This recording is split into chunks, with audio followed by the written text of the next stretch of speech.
We're here today to highlight the Bosnian genocide that took place 21 years ago, where over 8,000 Muslim men and boys were executed in cold blood.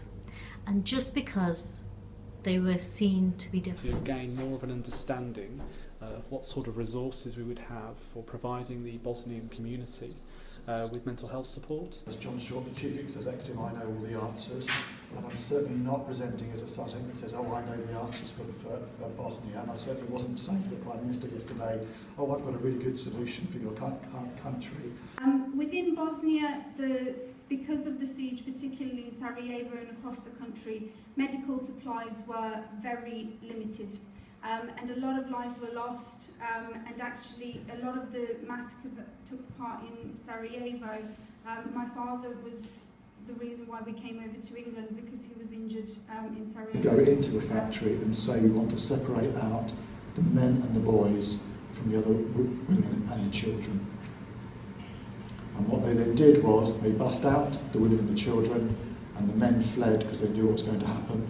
And over the next 7 days, up to 8,500 of them were massacred, either in the woods or actually taken to school halls and sports halls, and they were shot in there thousands. For years, people lived in harmony, and there's periods of time where we live in harmony, we respect our differences, and then it culminates into war and destruction. And for me, it's really shocking that as humans we don't learn from our mistakes and we don't tolerate, and it's happened over and over again. And I think for me, the Bosnian War, you know, people said after World War I or World War II, even, it will never happen again. We must never let it happen As again. communities alongside each other, we need 3 things. One of those is truth, one of those is hope, and one of those is compromise. Our culture and our background is very rich and mixed and diverse.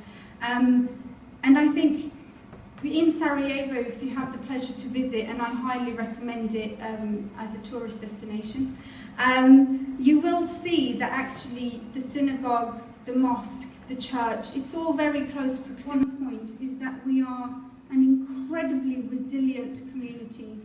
And resilience plays such a huge part and is a testament to what we've managed to achieve. We've assimilated into the UK communities to the point where a lot of people don't know we exist. And it's important in times like these to actually recognise that you know, we are white Muslims living in peace with all of the other diverse communities. It was a really good event. I thought it was really interesting to learn more about the Bosnian community in particular in the UK, and to try and understand a bit better the things that people have gone through and the effects that can then have on their long-term mental health. And I think it was raised some really important issues, and yeah, it was really informative. NHS knows about this small community of Bosnians, and they care about their well-being. We are glad. I mean, the whole community is glad that somebody cares about it. We need to remember we have much more in common, and hate has no place in our great city or anywhere in the world.